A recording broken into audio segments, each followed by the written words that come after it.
Champions of the Realm, welcome. It was only a few weeks ago that the best of the best faced off against each other in Jönköping, Sweden for the Paladins Founders Tournament at DreamHack Summer. But we're back already with the Paladins Summer Circuit, a brand new 8-week tournament with $20,000 in prize money across both regions. The video you just saw broke down the details nicely, and if you're interested in more information, including how to sign up for the tournament, visit paladinsworld.com. My name, of course, is Vox, and I'm joined today by my co-commentator Tattle, and behind the scenes, your production team and the Paladins World founders, Onilight and Phasian. This is day one, week one of the brand new 8-week summer circuit, so without further ado, let's break down the brackets. Of course, brackets coming out for today, looking pretty interesting. It is 8 teams coming out. We do have, of course, the returning champions from DreamHack, District 69, top side of the bracket, facing up against Poland versus World in the first round. Down from that, Eliminators playing against Death and Taxes with their newly formed roster. I think that's 1 or 2 members left from Death and Taxes still on that one. I can't remember specifically. Down from that, Torpedo with their brand new roster as well, looking to make themselves out as the powerhouse. We'll see whether that can come through as they face up against the Art of War. And Angry Bullets on the bottom side of the bracket will face up against Fate eSports and their new roster. And I know, Vox, you had some things to say about this roster. Yeah, well, Fate Esports, it's got a few new players in it. They've had pretty much a full overhaul from the previous one, but I definitely recognize some familiar names in there. We've got Sinbreed, Naxtilian, NTBees, NENOSASULA, I think, TheScorpYoN, and Smoosa. Nipo Smutny. So we've got a variety of subs in there as well, because you can have several sub spots. But I recognize a few different content creators and also familiar pub players. Naxtilian, definitely one that you should know if you play in EU at all. A fantastic Kinessa, so definitely maybe seeing some Kinessa play coming out there. And NTBees as well, a Paladins YouTuber, content creator, and all around a great player.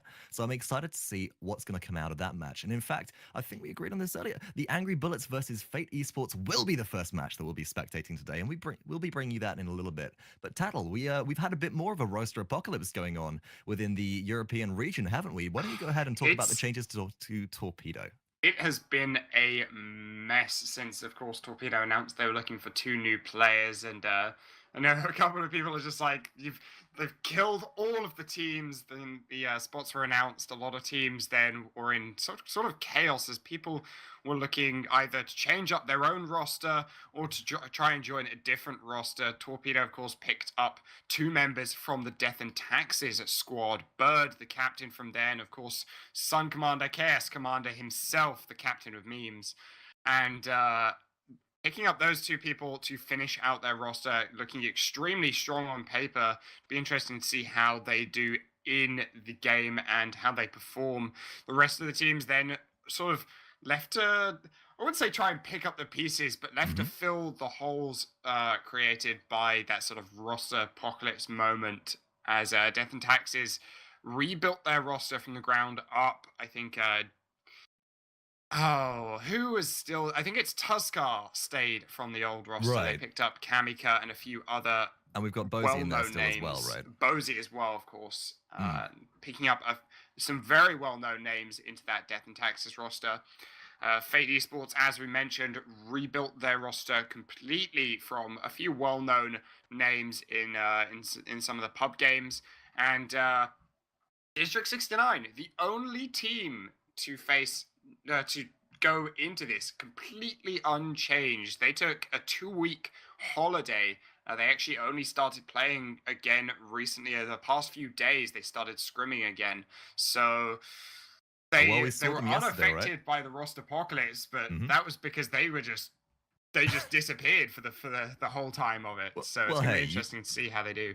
You play live on stage at DreamHack Summer on one of the main stages. You win the Paladins Founders Tournament, and you can afford to take a little bit of a break. Hopefully that won't impact them too heavily, but we did see them jump back in yesterday to pick up a win for the ESL Rise of the Champions Cup yesterday as well. So Angry Bullets versus Fate coming up. Tattle, do you have any predictions? Because Angry Bullets is a completely new team to the scene, so this is really encouraging to see. How do you think they're going to fare against the rookie versus rookie matchup?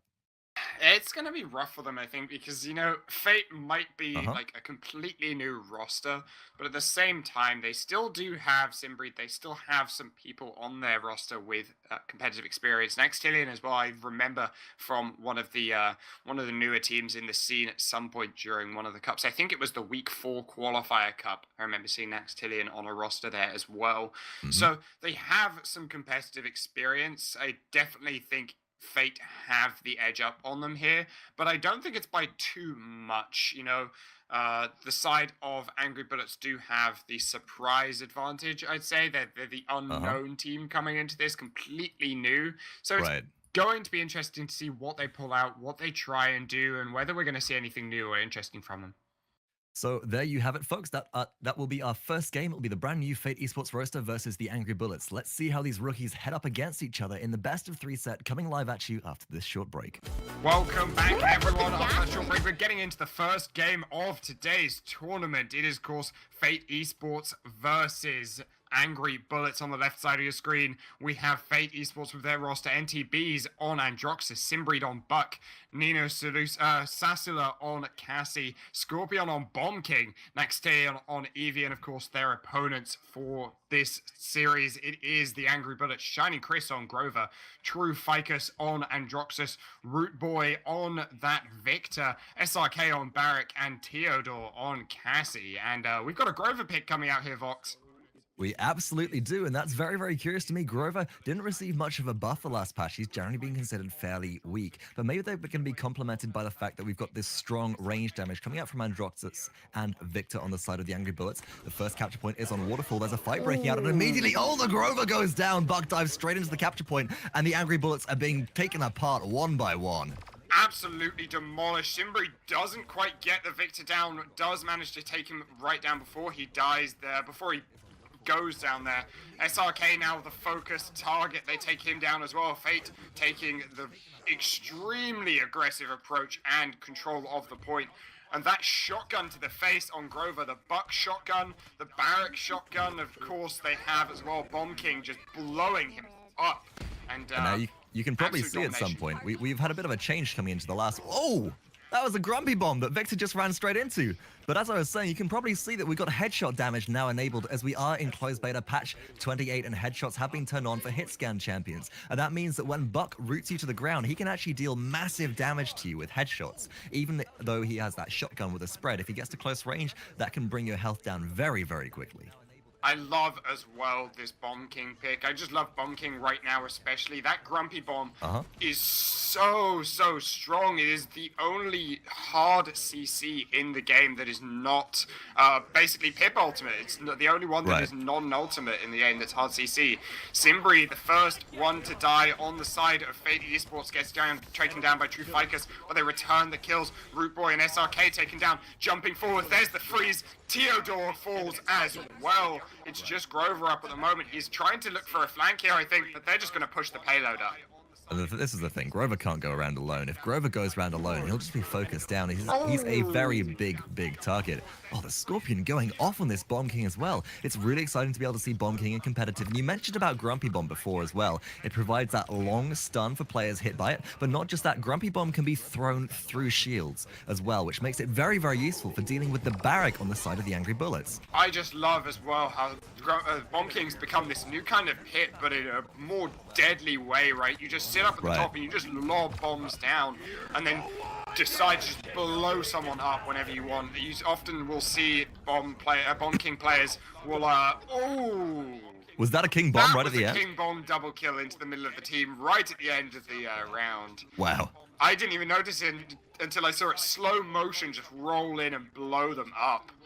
And right at the end there as well, you got to remember, you saw Sinbreed on that Buck just cage in the primary exit to the Angry Bullets base, preventing them from getting anywhere near to the conversion point. The payload just rolled in completely unhindered. Great play coming out from Fate Esports so far. Burn card pickups on each team. We're seeing a couple of morale boosts on each team, and I really like this. Morale boost, the burn card, which increases the charge rate of your ultimate by 40%, which means that ultimate on Bomb King, Bomb, is going to be up so much more often now. Victor does have that too on the side of the Angry Bullets. We'll see if Barrage comes into to play. Ultimates all up on the side of Angry Bullets, basically. The King Bomb was used there by Fate. They're going for a flank here, but they don't have the ultimate advantage. They need to find the picks first, or they will be very much turned on. But it looks like they found Cassie. Oh, no. Theodore going to be wiped out. There's the Snowstorm as well to confirm that kill. Grover taken down as well. There goes the Cursed Arm up in the air. Doesn't find any damage. Naxtilian with a double kill. Now looking for another. NTBees, he finds a double of his own. That's rootbway and SRK taken down. It's just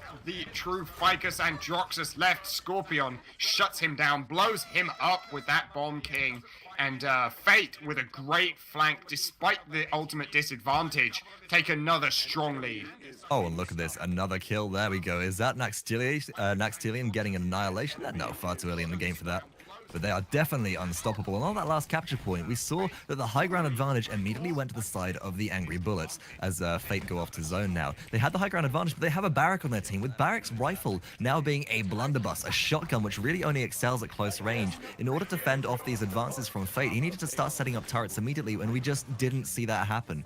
The general rule of thumb, wouldn't you agree, Tattle, is that in Paladins, if you can't see the enemy team, they're probably behind you.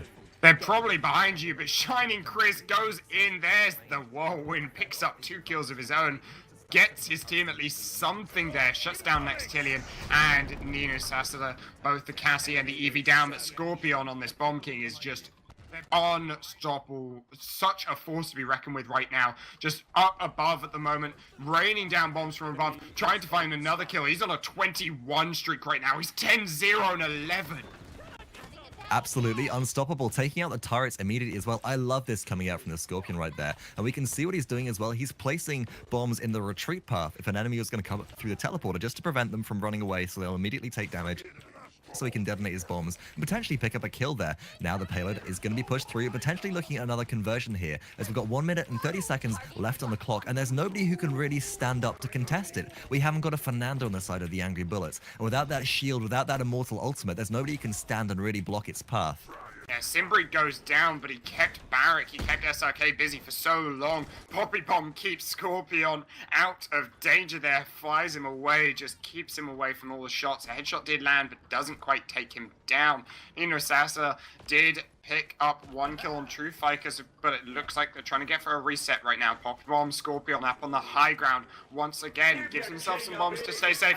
Is that channeling the King Bomb? In comes him. He's looking for the double kill. There it is. ShiningChris and SRK taken down. TrueFicus does find Sinbreed in return, but that's 2 for 1. NTBees and Naxtilian, they find another 2. ScorpYoN finds Theodore as well, and that's a full wipe. There's the Grumpy Bomb to stop them coming in as well. Defense doesn't go through. That's 8-0 for the side of Fate. But did you see the ScorpYoN's target prioritization there? We saw Lockdown, the ultimate pop by Barrack on the side of the Angry Bullets right before all of that engagement went down, trying to keep the enemies at bay with a Mega Turret ultimate. So if you kill Barrack, that Mega Turret does disappear. So immediately, ScorpYoN dives in, blows up Barrack, destroys the Mega Turret, and that ends up with the team just getting wiped as they no longer have the shields to keep them safe.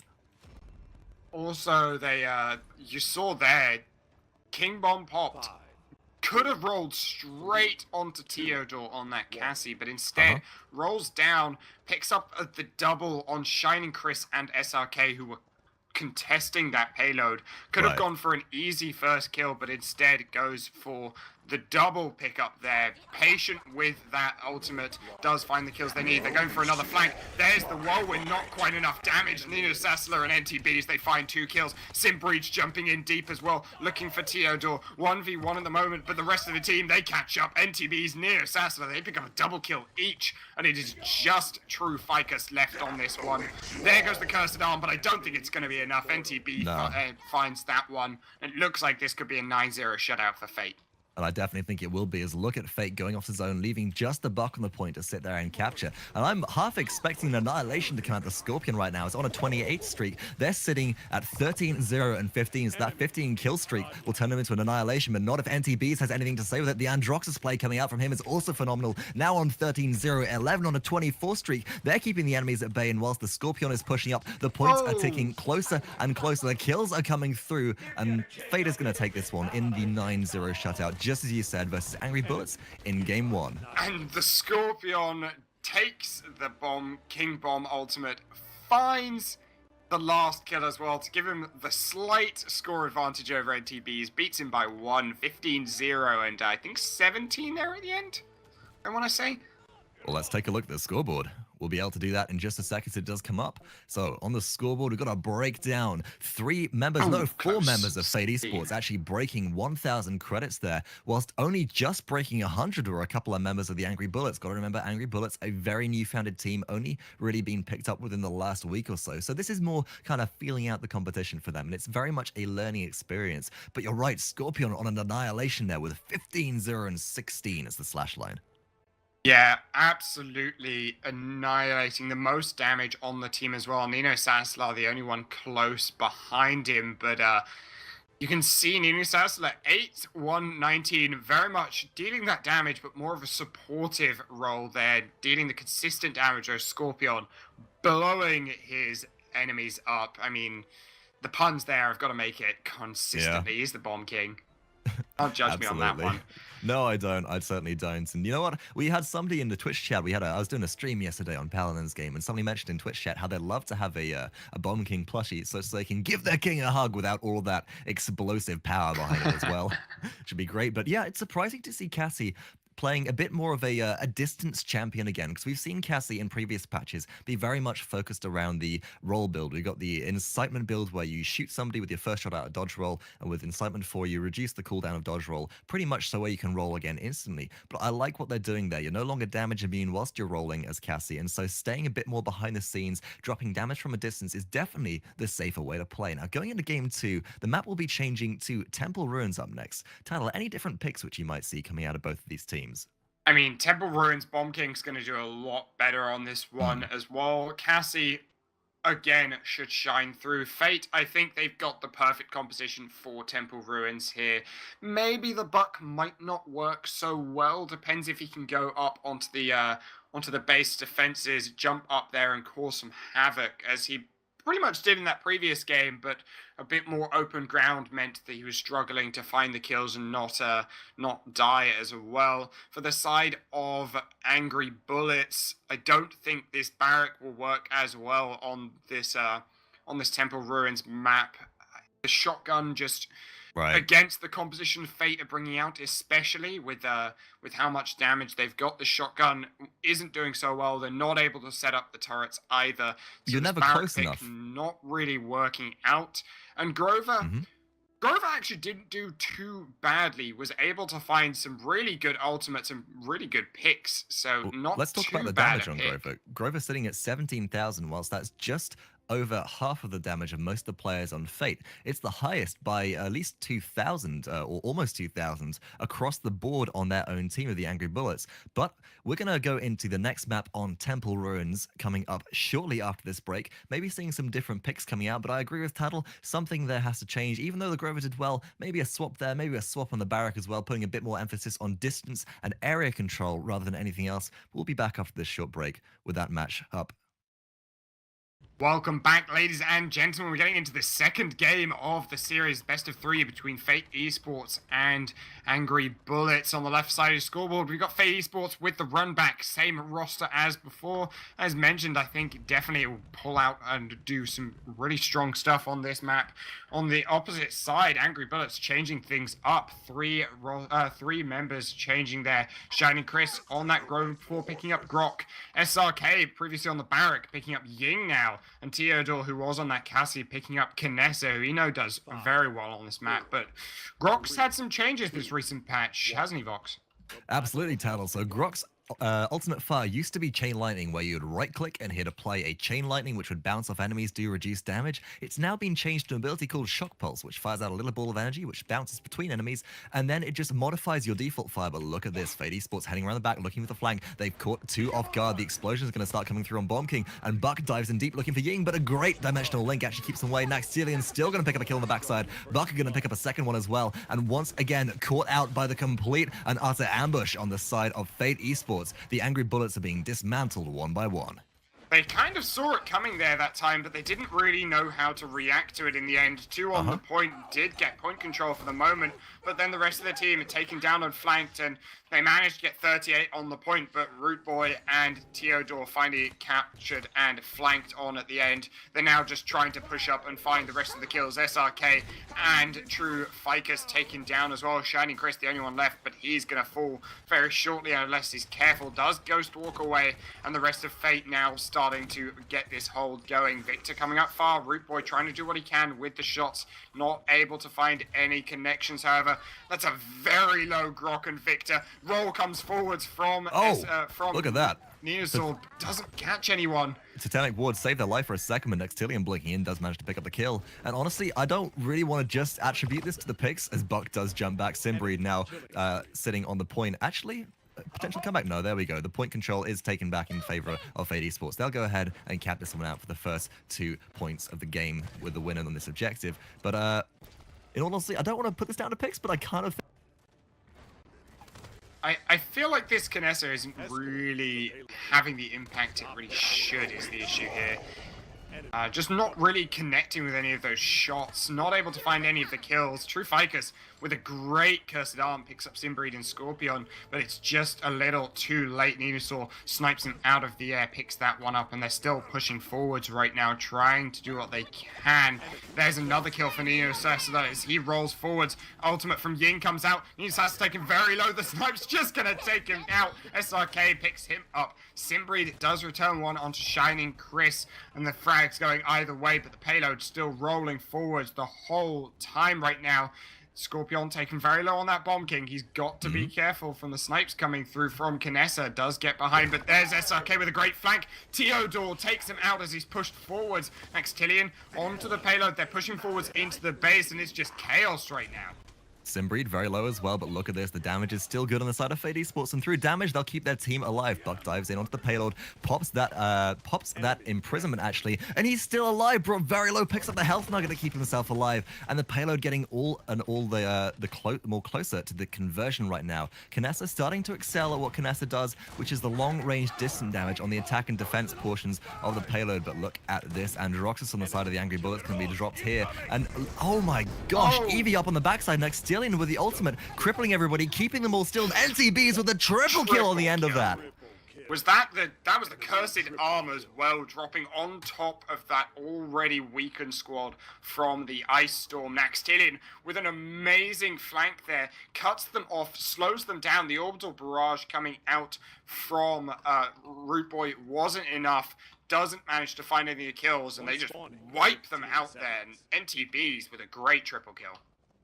Absolutely. Now, taking a quick look at the burn cards on the scoreboard as they come out. Oh, 3 morale boosts across the board. So Naxtilian going to have ultimates a lot. TheScorpYoN going to have that Bomb King's King Bomb available. But even more importantly, one could argue NTBees with the morale boost on Androxus. That's going to charge his ultimate very, very fast, especially if you manage to hit all 3 hits of your Defiance, as that will grant you an extra 300 damage to the final hit if you do so. I tell you who I'm watching as we come into this one, though. It is ShiningChris. He got some great whirlwinds off last time. I'll be interested to see if he gets any great Tempests off. It doesn't look like he'll get much of a chance. SRK and Theodore, they get flanked, taken down. TrueFicus, the next one to fall. 2 people on the point. It is right now Victor and Grok. And as I was mentioning, ShiningChris, he's got that ultimate ready, but he doesn't even get a chance to use it. There's the King Bomb. ScorpYoN wipes him out, shuts him out of it completely. Sinbreed finds Rootboy, and ScorpYoN, he's unstoppable right now. Picks up another 2 kills. Rolling forwards, there's the Cursed Arm from TrueFicus. Does find ScorpYoN, shuts him down, but now he's all on his own, pushing into this one very aggressively. Naxtilian with a flank. Sinbreed picking that one up. Fate eSports taking control of the point. A little bit more of a better aggression towards the objective, better hold coming out from the side of the Angry Bullets this time, as they did manage to get 52 points on that objective so far. But Fate eSports now with the hold. I love what Fate are doing in terms of rotation, right? We're seeing a couple of players go out to zone and make that area control come through. Let's hold that thought, though. There's a Tempest on the backside of this. That could be a kill coming out for ShiningChris. He picks up the Buck. That's the big high-value target on the side of Fate eSports. Oh, 99. Nobody gets on. NTBees jumps back just by accident, it seems. Picks up that one. Payload control goes over to them despite that great kill. TrueFicus finds ScorpYoN, but he's picked up by Naxtilian, and Fate eSports find the payload despite a possible retake there. Grenade not going to land on anyone. rootbway in a lot of danger, taken out by a great reversal there. And another point taken by Fate eSports. Naxtilian, savage right there. 9-0, 11-20 streak at the moment. And this is the difficulty of running Kinessa in your matches right now. You're running Kinessa into a team that has both Eevee and Buck, these hypermobile champions that have that really excel at sort of diving the backline and taking out these high-value targets. Naxtilian, under a lot of fire though, does manage to blink away very, very low. But check this out, the Scorpion uses Poppy Bomb to get right up into the enemy's base, places a Grumpy Bomb outside. That'll stop anybody from exiting the base for just a moment, and now barraging the enemies as soon as they exit their spawn. There's no way out. The payload is just going to be pushed through completely uncontested. And it doesn't even look like they're able to deal with him. TrueFicus taking extremely low. One more hit will take him down. Despite all those Buck shotgun rounds going out, he's still alive. Dashes in with another step, gets a bit of health. There's a nugget for him if he wants to pick it up, but he doesn't spot it in time. NTBees takes him out. Defense fails. 8-0, they're looking to make this another 9-0 shutout. Fate eSports looking to take it 2-0 against NTBees. Absolutely, you got to remember, folks. Angry Bees? Angry Bees? Yeah, I keep on to say Angry Bees Bees are pretty angry, but you know. Well, there is an NTBees in the other team. Potential name change for Fate eSports coming through. Confirmed, perhaps, Kappa? Kappa 1, 2, 3. Absolutely. Back, but as you said, this is a set point right now. Winning this next objective will put the win at 2-0 in favor of Fate eSports. They'll go through to the next round and advance, as the Angry Bullets will be knocked out immediately, but the next capture point has spawned on the Sunken City right now, a little bit more of an open area point compared to the middle one and Sanctuary had previously. Let's see if the Kinessa starts to come into play, or like if before, they'll just be dived repeatedly and straight again, but this is a very, very strange pathing that we're seeing come out of the Angry Bullets right now. They're trying to get right behind the enemies. They're trying to counterflank, and I don't think Fate eSports know entirely where they are. eSports don't know where they are because they're expecting a flank already if there would be one. They find SRK, but he's all on his own, not able to spot them out. There goes the King Bomb, though. He's rolling in, doesn't find any kills, does a bit of damage to both Victor and Grok, now trying to turn on them as well. rootbway taken out by Naxtilian, however. TrueFicus by NENOSASULA, and ScorpYoN 1v1 forces him away. Theodore, the only one left really on this side, and Angry Bullets wiped out. They tried for a flank, but they went so far around that Fate just kind of sat there and went, where are they? Absolutely, Fate. And interestingly enough, Fate didn't also put themselves on the low ground position on the objective. Happy just to wait out for the Angry Bullets to reveal themselves, then get the area control, then proceed to capture the objective. And you can see now Sinbreed being the real MVP right here, sitting on the objective, ticking up those points in favor of Fate eSports, whilst the rest of his team have a whale of a time just racking up kill after kill right now. And whilst the Angry Bullets did manage to put up a good defense on that last point in Sanctuary, it doesn't come out again with their new tactic that they tried on the final point, and that will be Fate eSports taking a 2-0 victory and advancing into the next round. Fate eSports coming out very strong there for their new roster, really showing their prowess right there. ScorpYoN on that Bomb King, not as much as an impact as the previous game, but still extremely strong. 31k damage done, still almost the most damage in the game. NENOSASULA finally taking that one away from him, and Naxtilian really was the story there of that game, however, taking that away from ScorpYoN. 16-0, 12, 30k damage done. 28 streak, unstoppable right there. Absolutely unstoppable, and that's exactly what you need to do as an Eevee up against a Kinessa or a Ying. You got to remember that Eevee shots will one-shot Ying's illusions if you land a direct hit, but especially with that Kinessa, your entire role as both the Buck and the Eevee is to pressure that high-value target, because if you don't punish Kinessa for even existing on the enemy team, she will dismantle your team one by one from a great distance, and there is nothing you can do about it. So fantastic work coming out of Fate eSports. And the Angry Bullets, thank you so much for participating. We do hope to see you coming back next week. And please, treat this very much so as a learning experience. You've had some very valuable insight from these matches. Definitely go back and watch over the VODs. Definitely go back and maybe try and catch the replays as well and learn from that. But our next game up, as we take a look at the brackets, let's see where what the standings are. Your standings coming through for this one. The results coming out. District 69 against Poland vs World, 2-0 for them. Death and Taxes as well take another 2-0 against Eliminators, and Torpedo take a extremely swift 2-0 from what I've seen of the screenshots against Tor, making it 2-0 wipes all over the board. It's going to be interesting coming into the semi-finals as these extremely strong-looking teams head up against each other, whether we'll see any upsets as these teams clash against each other, looking to try and take their spot into this first finals of the week. Of course, it is prizing this week. Of course, there are crystals on the line for each team through first through fourth, but on top of that as well, you do get ladder points, which will add up and get you that prizing at the end of this 8-week summer circuit. So you're looking to take part of that 10K prize pool.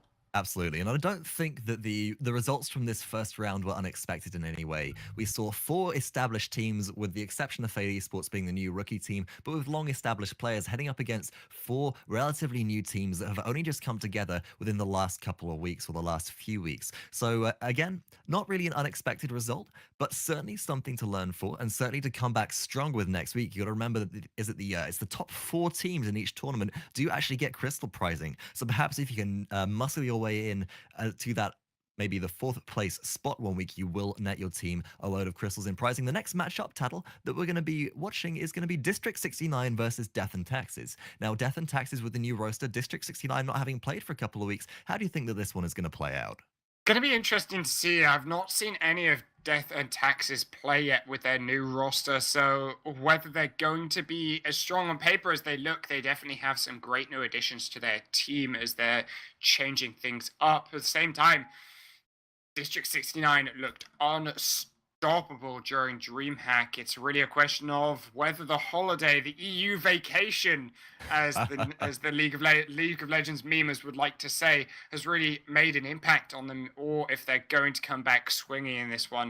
Of course, we'll be getting into that series very shortly, but you can follow, of course, the rest of the action throughout any of the weeks on the Paladins Game Twitch channel, of course, here, or on the Paladins Game Twitter at Paladins Game or at Paladins World. And really share this stream, of course, if you're enjoying it.